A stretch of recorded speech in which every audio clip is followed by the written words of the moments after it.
It's the heavyweights, holy cow, the Burbach family here. Oh, man, oh, man.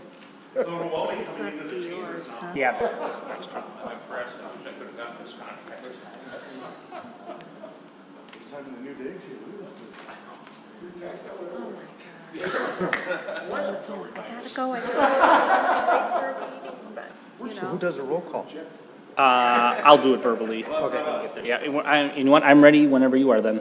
Yeah, wait for Kevin to sit down and quit chatting. Sorry.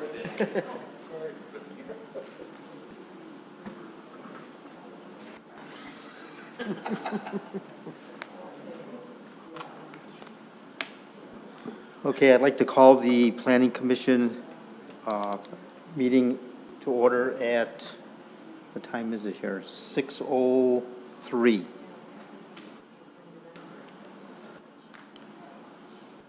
You ready there? Yep, Okay, ready. we'll stand for the Pledge of Allegiance.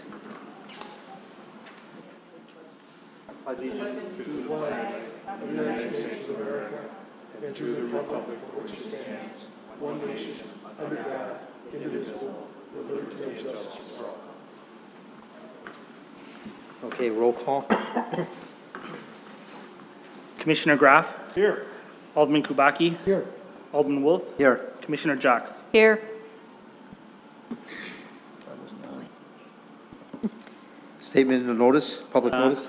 This meeting was noticed in accordance with the open meeting law on September 27th, 2018. Approval of minutes. Move to approve. Second? All those in favor say aye. Aye. Okay. All those opposed? Motion passes. New business for consideration. Resolution 048-2018, approval of a preliminary plat for Muskego Lakes Estates, formerly known as Hunter's Ridge subdivision, located on Ryan Drive and near Boxhorn. Move to approve. Second? All those in favor say aye. Aye. Aye. All those opposed? No, don't we? We have to we'll review it we'll before discuss we it first, vote. yeah. Okay, Yep. sorry. All right, so I can kind of go over what we have here in front of us. Yeah. It's all over. So this proposal that's in front of you tonight, as was noted, is for the Burbach subdivision, now known as Muskego Lakes Estates, formerly Hunter's Ridge. The staff has worked quite a bit with the developer on this to kind of address staff concerns to make sure that by the time we got to Planning Commission, the plat was at a stage that everyone was pretty comfortable with. We think that the developer put some really good effort into addressing the concerns that we saw on this plat. As you may recall, this received rezoning earlier this year, rezoning approval, subject to approval of the plats back in May. And one of the main comments that came up at that time was the western lots. So if you look at the plat, lots 5, 6, and 7, those lots border a zoning to the west where the lots are a little bit larger. So one of the things that was asked is to have those lots larger, and I think kind of the consensus at that time was about an acre or so. So you'll notice now that lots 5, 6, and 7 are at least an acre in size. So that's kind of a transition, even though the zoning only requires 20,000 square foot lots. That was a buffer that was talked about between Plan Commission and Council. They kind of wanted to see that as a little transition. Then you'll see as you get eastward of those 3 lots, then the lots are more traditional to the RS2 zoning, which is 20,000 square foot lots. We still want to see a little more detail on a couple of the lots near the wetlands just to make sure there's enough buildable area. Lots 14 specifically is one we have some concerns with, but we think we can figure it out. So I don't think that's a big deal. That's a technical correction that we'll address.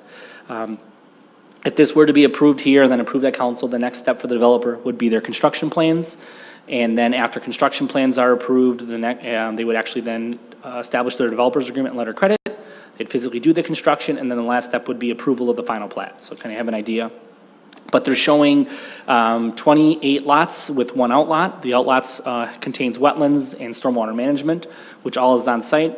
There will be some water and sewer extensions as part of this development. So that's one thing that's written in the resolution and listed in your supplements.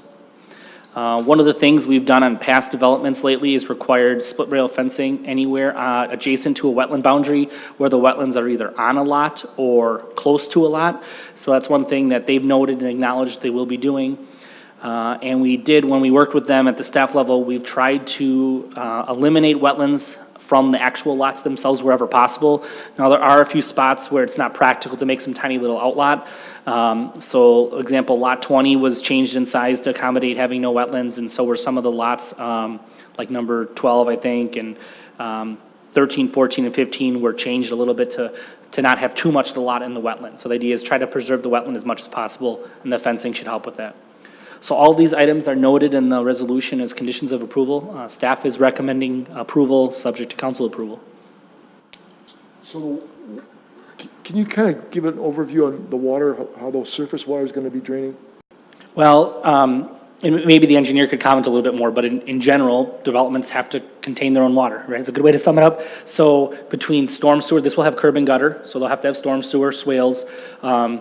Most, if not all of their runoff will have to be contained in their ponds. So with grading, storm sewer, curbing, piping, they'll have to get the storm water to the pond, which the pond will kind of be in the southeast area of the plat.